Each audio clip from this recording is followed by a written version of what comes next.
When I was a wee young lad, I was easily scared. Jump around the corner and yell boo, I'd be running away with a stream of piss running down my leg. I honestly blame the Scary Maze game and the covers of 28 Weeks Later and Dead Island for that. But that all changed one day when I got my grubby little hands on a little known book series called Goosebumps. With the first two books releasing in July of 1992, R.L. Stine's money printing series has over, what? It has 200 books?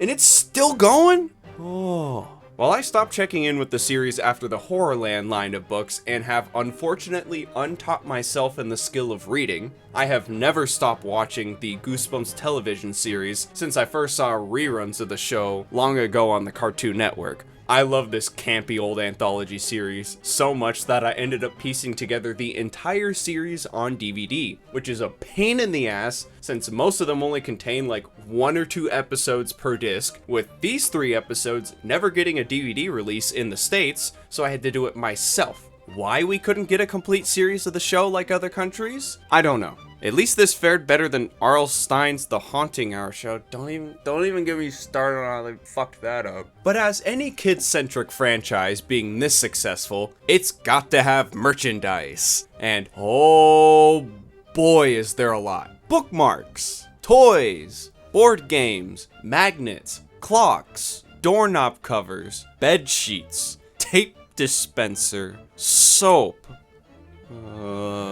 Okay, if someone could help me find the cassette player, that'd be great. Oh yeah, and video games, that's what I wanted to talk about today. So I've brought this fright upon myself by beating every single one of the commercially released Goosebumps games. Viewers beware, I hope these aren't all shovelware. Our journey starts on the PC in 1996 with Goosebumps Escape from Horrorland. The game was developed and published by DreamWorks Interactive, who would go on to develop the Medal of Honor franchise, get purchased by EA in the early 2000s, just to be closed down 10 years later. Typical EA. So, not surprisingly, the only way to play it nowadays is with an original copy or an archive of it. I initially tried playing this on my Windows 7 machine in backwards compatibility mode, but the right colors just forgot to show up. So I then instead just used a virtual machine of Windows XP, and after messing around with some settings, I was able to get the game running perfect. Okay, slow down there. Yeah, for whatever reason, every movement of my mouse was, how do you put it? Very over dramatic. And between messing with the game's mouse speed, the virtual machine's mouse speed, and my main computer's mouse speed, nothing seemed to fix that, so that's lovely. The game starts with a several-minute FMV cutscene catching you up with the plot of the book, as the TV episode wouldn't air for another year after the game coming out. Scooter, he's so sweet. Good dog. Come on, I need you to come with me. The oldest sister of the family, Lizzie, suddenly can't find her brothers after finding another ticket to Horrorland. I was positive this house was going nuts. Maybe I'm the one that's going nuts. Some Evil Dead camera shots later, and both the player and Lizzie are fast traveled against your will to the first town in Horrorland, Werewolf Village. I will say that the blend of pre-rendered backgrounds with the FMV characters works really well, and honestly, the atmosphere of the game is killer, even if I try to look around and enjoy it and suddenly I'm moving at 300 miles an hour in a circle. Not too far away from where you dropped in, you find Luke and Clay locked up in pillories with no way to unlock them, so that means we're off to find the key. The gameplay is similar to many first-person point-and-click adventures of the day. You have a 360-degree view of an open area, and you click on nearby doors, pathways, windows, or garbage cans to interact and move to another location. You also have a bag you can access by swinging the mouse to the bottom of the screen that stores your items and tokens you've collected throughout the game. In the game menu, it shows how many out of the 777 tokens? Holy shit, no wonder you need 2 CD-ROMs to store this game. If you get attacked or hurt in the game, it takes tokens away from you that you can't get back. I don't think there's any actual incentive or progression reason to get said tokens, as there was nowhere in the game I could find to ever use them besides the hint wall in Werewolf Village. The actual item to look for in the game is 10 trading cards of highly compressed Goosebumps book covers that all provide a hint on the back of the card on what to do next in the game. Speaking of what to do next, after messing around in Horrorland Plaza, you both head back to check up on Lizzie's brothers, and oh, okay, well everything's on fire. I gotta get in there. I gotta rescue them.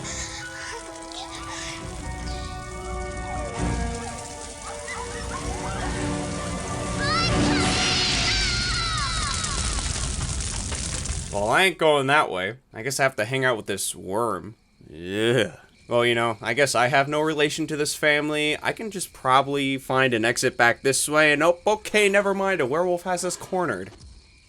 I thought the first goal of this puzzle was to poison the assault on my eyes over here before I die, but it's a much simpler puzzle than I expected, and suddenly, the fire along with everyone else has vanished. Well, that doesn't last long, as you find Lizzie hanging out in the freezer, and then my least favorite part of the game occurs. The werewolf busts into the building, and once you leave, you have to run away and listen to where Lizzie is calling you, and point and click in that direction. In concept, sounds like a fine QuickTime event scene. However, when all of the audio sounds flat, you cannot tell which direction you're being called to, so you end up in an endless loop for 10 minutes, hoping you hit the right 3 to 4 correct inputs in a row that are randomized every time, so get used to this. After going through that mess, you end up back in Horrorland Plaza, where you'll trek through Vampire Village, Valley of the Lost Kings, remember to turn off autoplay on your computer so the virtual machine can detect when you put the second disc in, all to find one of your 2 lost brothers. It's about time somebody got me out of there. I was getting scared in that box. Only to find out your parents are also lost in Horrorland too. So we're off to the next location, Dracula's Castle.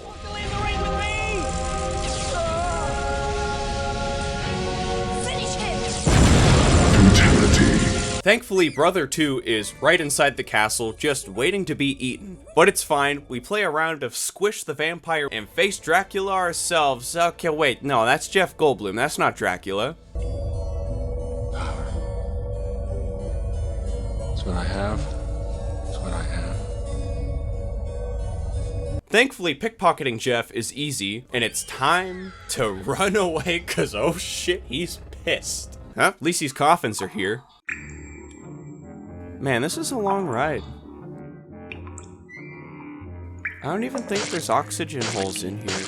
The last area of the game to explore is the Monster Mall. One more set of puzzles to solve, and the whole family is reunited once again for a second. Following your parents leads to the arena, where they're about to fall to their demise. It's okay, you guys. I'll be right back.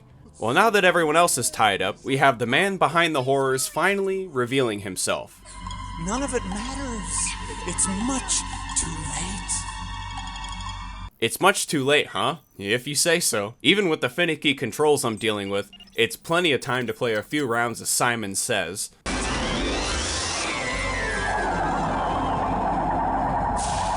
Well, at least the kids made it home alive. I wonder what this thing's for.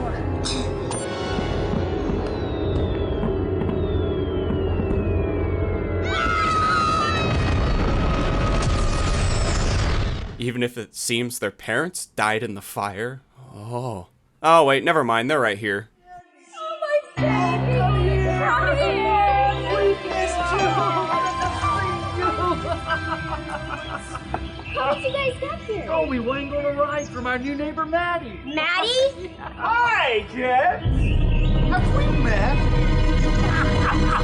And just like any good Goosebumps story, our twist happens, and that's the game. The game itself is a very light point-and-click affair, and could easily be beaten in just over an hour. Even if the game is a bit simple, the amount of charm and attention to detail make up for it. The whole experience feels exactly like you're in the middle of a Goosebumps episode. So honestly, this is exactly what I was looking for at least one of these games I played in this quest today. If it weren't for all the FMVs being crunchitized to fit on 2 CDs, the game would still hold up pretty well today graphically. I didn't even mention the trash can tunnels that are in every location of the game. They're here to give you a lot of the tokens and a way to hop between areas of the game and have this fucker chasing you around in it. However, if you don't see the lever on the wall to open the gates, like maybe I did and had to go back and record footage of it, they're not necessary to go into, as I beat the entire game without exploring them. If you're a fan of 90s FMV games, or a Goosebumps fan wanting a game version of an episode, then I recommend trying it out if you can acquire a copy and get the game to run properly. Next up, Attack the Mutant. Released a year later in 1997, the game was also developed and published by DreamWorks Interactive, and is based upon the book and episode of the same name. Oh, hi Momo. Hey, they even got Adam West to reprise his role from the TV episode, so hey, let's check this out. Real tired of waiting. Turn that heat off. Come on, I'm broiling. Same scenario as the last game, no modern re-release, so running it in a virtual machine again. The game starts off with an FMV cutscene recreating the original episode's introduction. A random kid gets onto a bus and starts reading a comic based upon the masked mutant. Then we get quite possibly the most 90s looking CG of the heroes and villains of the game that love to get as close to the camera as humanly possible. I've gotten vibes, you know. Sure. Really freaky visions. Me too. Then we get introduced to the masked mutant. Of course they're coming. And his henchman, Roseboy, and Tool over here, who looks like he's carrying an extra 4 set of teeth in his upper chin. It's gonna be me who gets to rub them out. The story boils down like many comic book affairs do. Evil villains up to something, and our heroes have to go save the... End of the line. Okay, sorry, I'll leave. We get off the bus to find ourselves a Doom clone? Not what I was expecting, but I'm intrigued. Unfortunately, it does not control like Doom, and you are unfortunately not able to remap all of the inputs, like movement, the most important one. So I mainly stuck with the original controls. You move with either the arrow keys or the movement on the mouse. Control is your shoot and interact buttons. Except for doors, that's the space key. The apostrophe key rotates the item equipped.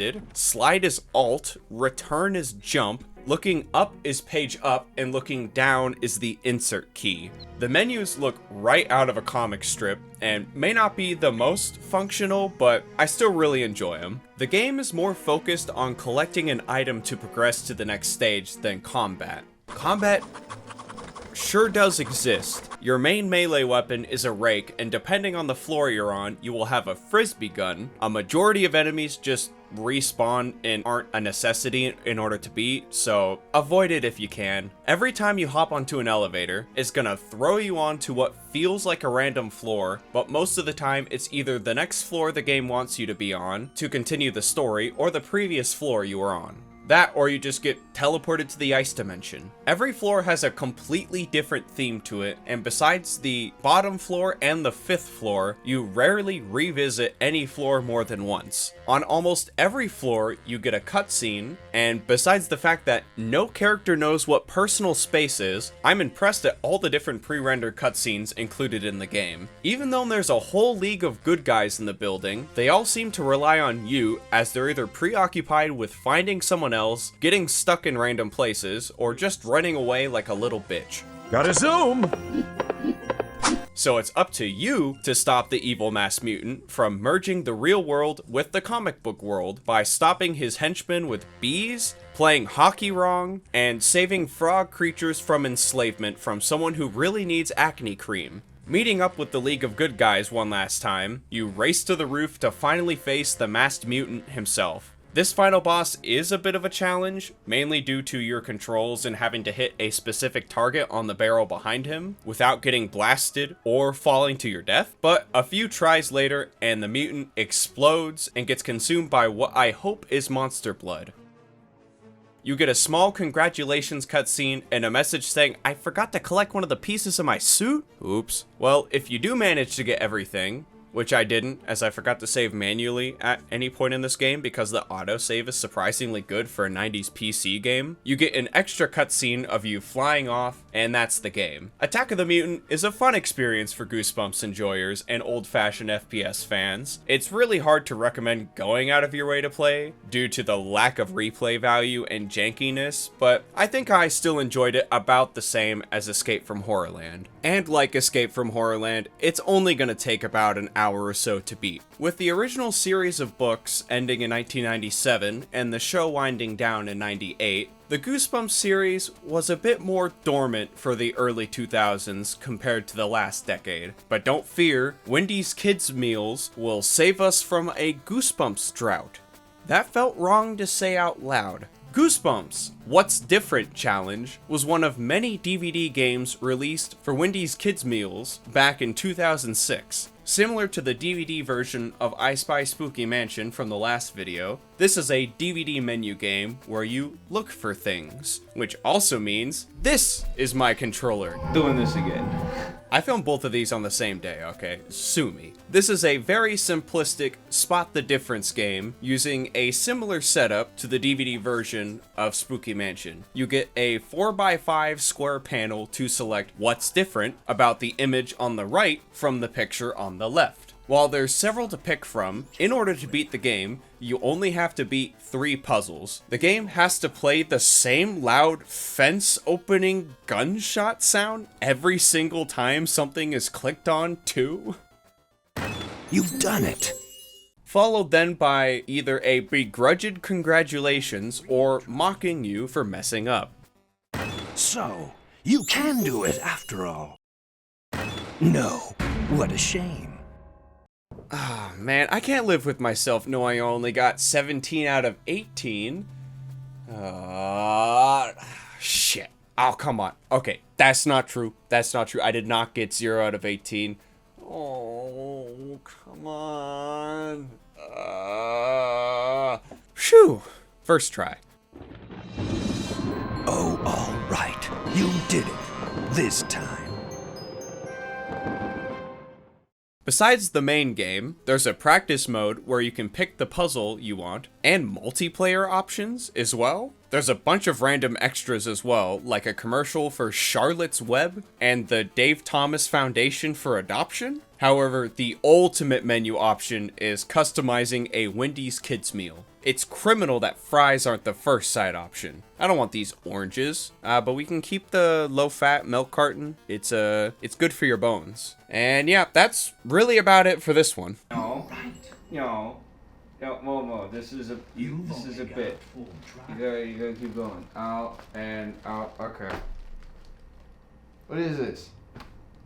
Goosebumps received a bit of a renaissance in 2008 following the start of the next major book series, Goosebumps Horrorland. And with it, I remember seeing print ads and a trailer for a Goosebumps Horrorland game. I thought this looked good. There were 3 versions of the game released, one for the PS2, Wii, and the Nintendo DS. Since the games are inherently the same, console-wise, I decided to go with the PS2 version to avoid Wii motion controls. All of the games were developed by Gusto Games, the same people behind the Wii version of I Spy Spooky Wait, who allowed you to show up in 2 videos in a row? Sneaky bastards. And was published by Elastic, which was the name of Scholastic's video game publishing name for a minute. And I mean a single minute, because I had a hard time finding any other game or information for this publisher. Only one article I was able to find even mentioned it, saying their first game was Goosebumps Horrorland, and I haven't seen any others.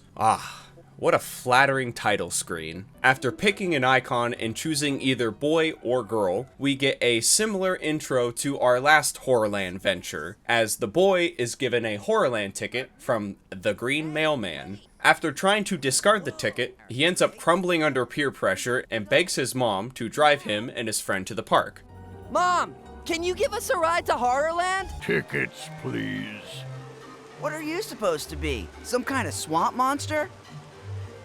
I'm a horror. Hey man, this is a kid's game. As in Horrorland. Oh, wait, never mind. The game is a mini-game collection with 5 different areas to explore, with the next area being unlocked once you have enough fright tokens, or medals. You start here in Carnival of Screams, which holds 6 of the 30 mini-games, each consecutive area also holding 6 mini-games. The main overworld for Carnival of Screams is a bit jank to roam around, as the camera doesn't do a good job at helping you see what's in front of you. Not to mention you can only view the map at 3 points in each area, so I relied on the signs a lot of the time to try to figure out where everything is. There are other kids and horrors to interact with, but besides a few comical interactions and kids dealing some trading cards you can view in the menu, you're not missing out if you just run right past them. Alright, let's do this. I can get all the frights. I definitely don't. Bumper Carnage is a stiff-feeling bumper cars game, and in order to get the gold fright, you need to survive before the time runs out, be the last one alive, and score high enough amount of points. In Horrorland Derby, you have to throw balls to make your character run, and all I can think about while playing this is how I'd be waggling the Wii remote and nunchuck to toss in. And somehow that sounds better than the tight sensitivity of the DualShock 2. Trying to aim for a specific pocket is a pain. I had to do this one several times before I found a good angle to land into the jump pocket. Monster Mash is another ball throwing game, but at least this time it's easier to aim at the targets. Calamity Canyon is a roller coaster game where safety regulations don't exist. The only controls you have to worry about are leaning left and right on the left thumbstick to avoid destroyed minecart tracks, X to duck obstacles, and triangle to go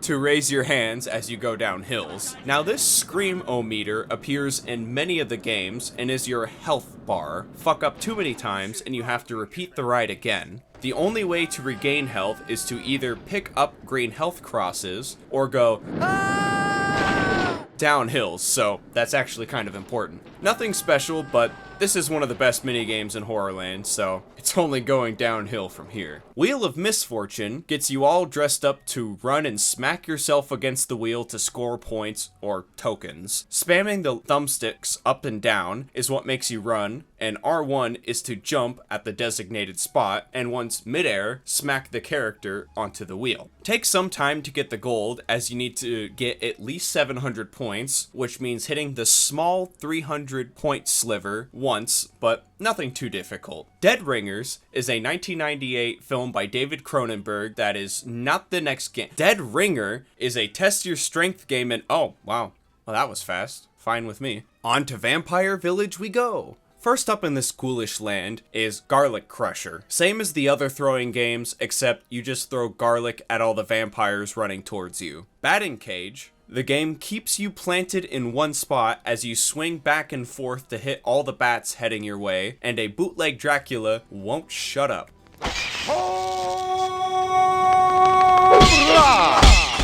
Flash fright. Aim the flashlight at the vampires so they die, but make sure to jerk off the flashlight so it can charge the battery. These games are starting to feel like chores. Coffin Cruise is the minigame where I stopped caring about getting gold medals. In this minigame, you're on a boat, spamming up and down on the thumbsticks, or waggling the Wiimote and nunchuck on the Wii version to paddle forward. Now you start with a set timer, and the goal is to make it to the end before the time runs out. Simple in concept, but when there's so many objects right in your way and they hit you, it takes several seconds off your time, and you lose time on sections where your direction is controlled by the game, where they barely give you enough time bonus items to make up for said lost time. Having to do this game more than once to try to at least get a silver medal makes your wrist burn, and the game stops being fun when you have to remember all the rocks or enemies that will pop up in your way before they appear. I just hope they don't end up using this same minigame style again.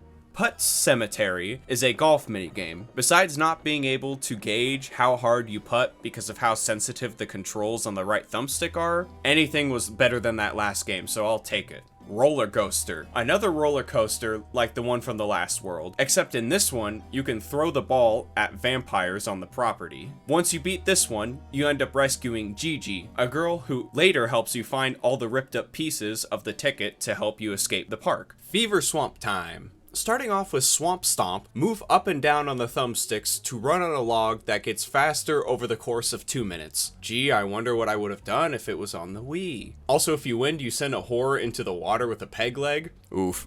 Anchors Away has you swinging an anchor into a swamp by spamming L1 and R1 and throwing with X. I swear I could never get the timing right and would always swing it way to the left. Yeah, let me play it. Oh, that wasn't me. Throw.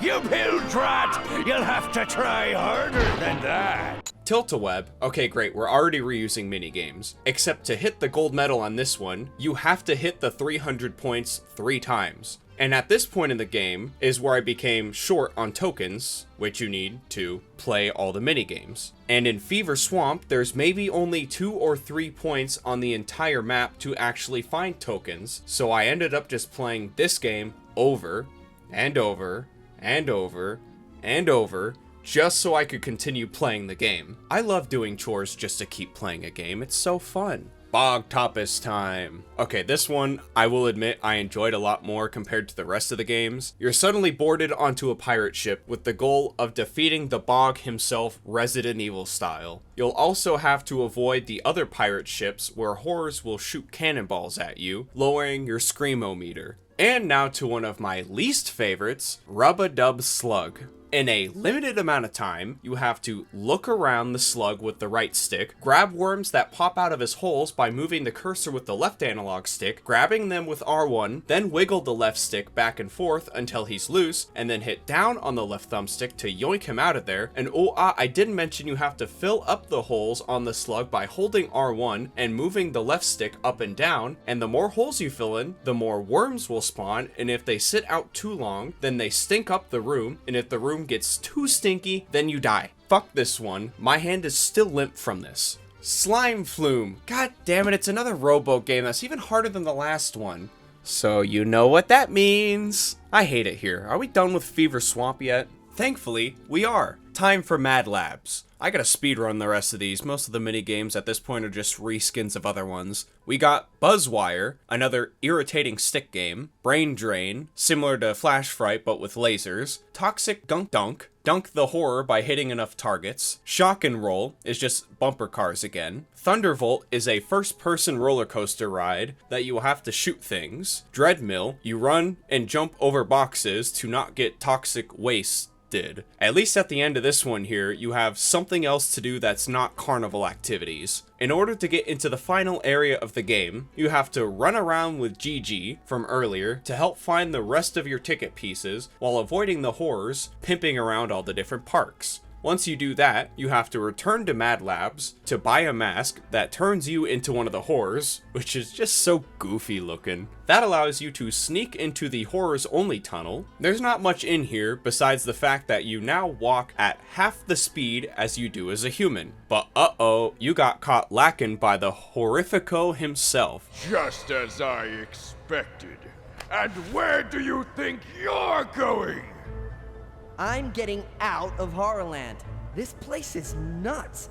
At least your characters can phase through almost closed doors. Holy shit, bro. Can you just do this to wall clip out of the park? Come on. Too bad Gigi has been caught, so it's time to go to the final area, Terror Tombs. Time for some pizza tut. More minigames. Snakes on a Chain, nice. More irritating stick. Beetle Battle, same as Battle Cage without the home runs. Pharaoh's Fairway is another golfing game, at least a bit more enjoyable than most of them.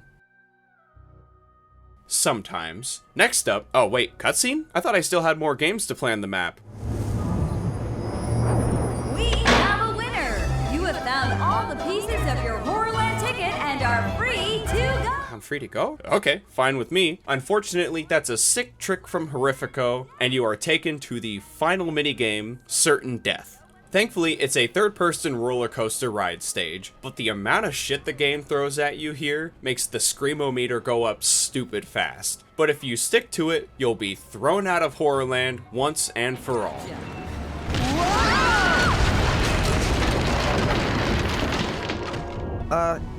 Are you okay, Gigi? I feel great.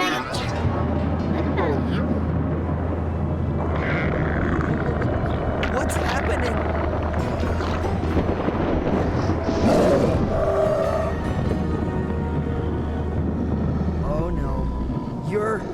the great Gargantua, aren't you? Thanks so much for setting me free. Now I can make the whole world my Horrorland.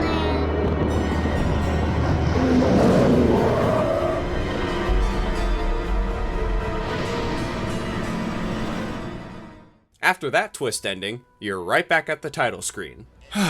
Well, I will give at least a few compliments here. The atmosphere of the parks is on point, it does a good job referencing a lot about the series, and a few of the minigames are enjoyable and the cutscenes are pretty fun, especially the ending. Now for everything else, the other 90% of this game is just a chore to get through. I know this game was made to check boxes and to tie in with the book series, but honestly, if they used a lot of these same assets and made like a 3D platformer with less minigames, I could see this game putting a smile on my face. But as it stands, it's just another game in the Wii PS2 shovelware camp. Well, I guess I now have to play the DS version. It has to be different, right? Well, the intro song is the same as the console variety. Damn, someone else already acquired the 100% completion on this one. Guess it must be easier on the DS. Starting the game, it's the same cutscene, but a little bit more chunky. When you start to run around Carnival of Screams, and it's the same exact game. Sure, all the controls are changed to utilize the touchscreen, but I'd much rather play this than the motion controls or this abomination. Honestly, I wish I knew these games were all the same and had a capture card for my DS, as I'd much rather play this. It's not gonna make the game a banger all of a sudden, but it's a step up for sure. Well, while I'm here, I can at least check out the games I missed in Terror Tombs. Scorpion Speedway, it's a full-on Mario Kart ripoff that's not the worst, but not super great by any means. And the only other one I missed is Mummy Run, which is just you throwing balls into holes like Horrorland Derby. Well, that's enough of that. If you're craving to play this game for any reason, pick it up on the DS, but at this point... Whoa! I'm so sick of Horrorland.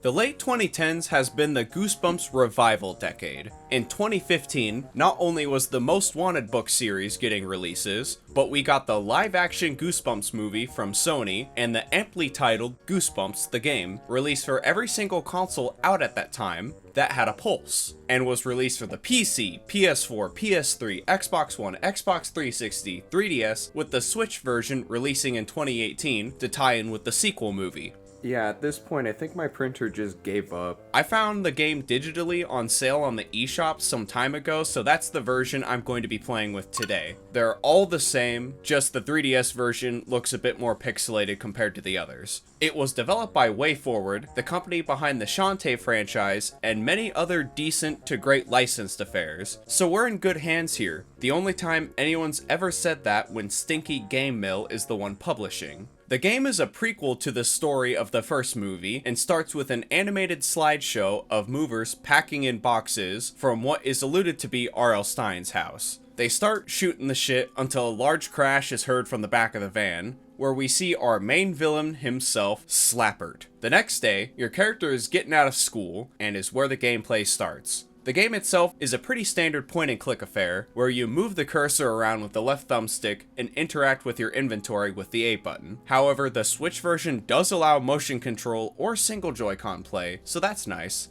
It's clearly meant to be aimed at a beginner audience for the genre, as while you do have to select the right option to properly interact with an item or object in the game, I can only recall getting stuck maybe twice throughout the entire game, which for me in the point-and-click game genre always seems to happen a lot more than that. Once you head back inside to grab your phone, you find that your mom is out tonight, so you and your older brother, Chad, will be eating frozen chicken nuggies tonight. Like many other point-and-click games, anytime you can pick up an item, do so, as you'll never know if you might need it to progress past a certain screen. Leaving the school through the sketchiest forest possible, you come across your first obstacle, a musty-ass looking man. So the only logical thing to do is spray the motherfucker with weed killer, and it seems to do the trick. If I do have one complaint with these games, is that apparently I can't get to my house as the game wants me to find an alternate path around the truck when clearly it's not blocking either sidewalk and you literally walk to the back of the open van to see the other side. Well, at least the kleptomaniac in you won't stop you from taking things from the van as you find another path to your house.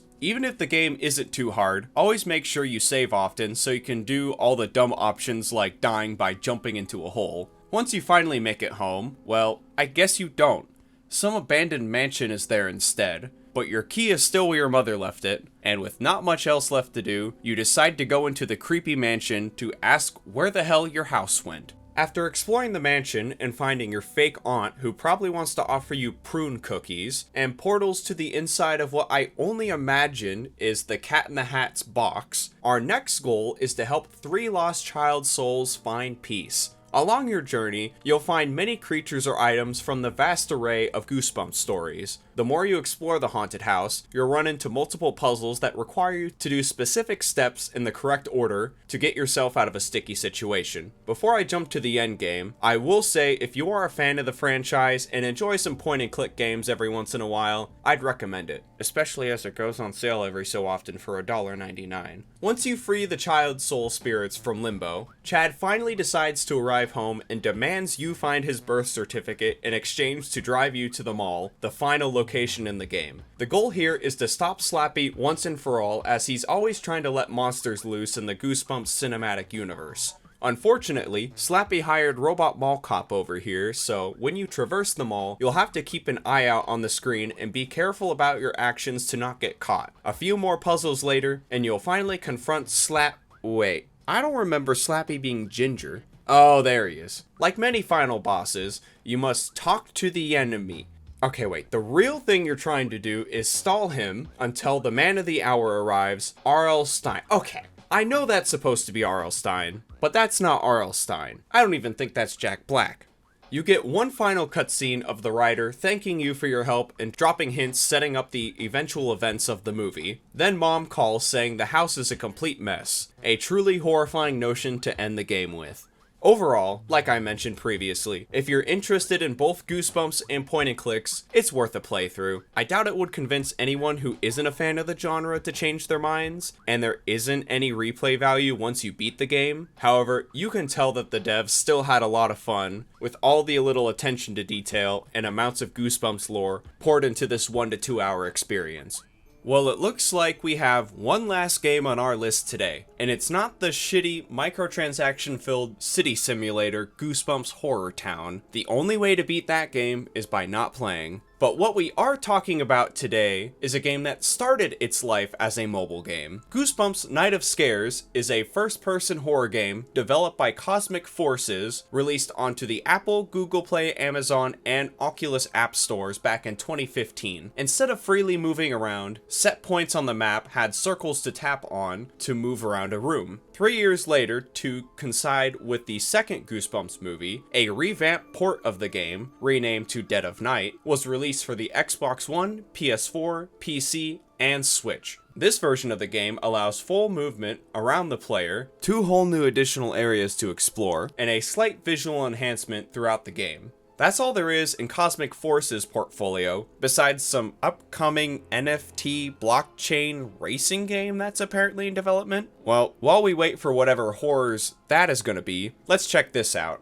This time around, we get a fully narrated intro from R.L. Stine impersonator Jack Black as he gets written away into the typewriter. And after a quite lengthy loading screen, we finally start the game, and I start to question if this should be running on the Switch, as I'm in a not heavily detailed room getting maybe 20 frames a second when I'm not moving. From the looks of it, any other version of this game runs better, so I recommend not doing what I've done. So we help the Stine writer by giving him his ink. Good thing this isn't Resident Evil. I wouldn't want to waste a precious save on him. Our first quest is to find Slappy's 8 pages. While the game stutters every time you change the direction you're facing, we soon find a page, and the game's inspiration from the Outlast type of horror game appears, as it looks like we're going to be hiding away from many enemy encounters. So time to break or throw everything on the ground in order to find the pages. I don't care, it's not my house. After Slappy taunts us, we can finally make our way downstairs and explore the rest of the house. When Slappy decides to follow you, the screen gets distorted as he possesses the same power as Slenderman. Good thing he's not as smart. Okay, what's with Goosebumps games and characters phasing through walls? There's a little ringing noise that plays once a page is nearby, so it's not too hard. Oh no, not the barely animated lawn gnomes. These bastards are annoying yet so satisfying to smash on the ground. Go, go, go, go, go, go, go, go. Okay, I hate to admit, I did jump a little, but the only scary thing so far is how long the loading screens are. Eventually, Slappy decides to spawn in more Unity models, which is fun. We got Clown, which can spawn in some hiding areas, which makes running from Slappy, that's faster than you, fun. We also have Werewolf from Fever Swamp, that's only there to add another thing to chase you and to get into a room that was previously locked. Once you finally gather all the pages, you face Slappy in the basement. In this fight, you have to not let him catch you from behind, but you still have to follow him and throw the yellow lawn gnomes at him, as the red ones Will definitely try to kill you. to stun Slappy and run into him with the book to damage him. So good luck avoiding the red gnomes and Slappy teleporting everywhere in the basement, throwing monster blood everywhere. And when you die, expect a 30-second loading screen and another 30 seconds of an unskippable cutscene. And this is where I first found out you can run in the game. It's helpful to escape and catch Slappy, it's unhelpful to the frame rate. Once that mess is over with, Slappy escapes and leads you into the conservatory, the next area in the game. This is another reminder not to play the Switch version, as the loading screen between this and this was 85 seconds long. You get infected with the Soylent, so your next quest is to find the materials to cure yourself. Even if my eyes adjusted to the frame rate, the player visibility in this area is almost measurable with a ruler. So you distract bees with pollen and find some herds to combine, as I have to make a contractual amount of Resident Evil references. Add Poppin to the list of symptoms of the Tegra X1 chip here. As we trek further into the conservatory, we start hearing both the doctor and his child from Don't Go Into the Basement take turns trying to prove the other one is the real bad guy. But like any Goosebumps story, the parents are never reliable and you have to bear more rooms of the most horrifying thing in the game yet, Evil Dead vines and single-digit frame rates. You make the cure, not to the doctor's orders, if you're wanting to avoid, and you make your way to the final area of the game, Nikola Tesla's tower. So again, here's spoiler warning for the rest of the game, I suppose. Once inside, Slappy loses the book to his enslaved workers' incompetence. This is the most puzzle-intensive part of the game. However, besides the final one in this first area, none of them are more complicated than quickly pushing an object in range of something else. There are little robot enemies that patrol everywhere, but they're easier to smash than the gnomes are. We get the Tesla stun gun, so time for some more puzzles, but with the bonus of giant gummy bears chasing you around. You can destroy them with the gun, but it has a cooldown every time you use it, and they'll end up respawning anyways, so unless they're right in your way, try to avoid them. Flip the levers, get onto the elevator, and watch the game struggle to exist as you run across platforms that suddenly can't manage the weight of a child. Making your way to the top to finally face Slappy himself, you must defeat him by talking your way out. Okay, I wish I could for this game. Unfortunately, you have to walk in a circle to avoid the monster behind you as you shoot witches attacking you from above and the colored orbs in the sky to damage Slappy. Do this 3 times and make sure to shoot the final orb of energy unless... and Slappy is no more. Then, after a credit scene that takes less time than an average loading screen, we're plopped back to the menu. Oh boy. Well, that sure was an experience of all time. For a very small crew having to port this to several different platforms, while doing a good job at referencing and including elements of Goosebumps stories and locations from the second Goosebumps movie, I'll give them props. It's still not a very well polished affair that's, let's be real, 1 or 2 breaths away from crashing on the Nintendo Switch. Not to mention, there are many independent PC first-person horror games in the same engine that have the same amount, if not more polish, that are free or at least a lot less than $20. Get it on sale if you want, but don't go out of your way for this one. Well, that does it for all the Goosebumps games. Some were some good genuine surprises, and others were just as horrifying as I'd expect. Well, that's all for me today. Thank you all for watching, and until next time, I gotta do some research. There's a bit of a monster blood leak in my attic.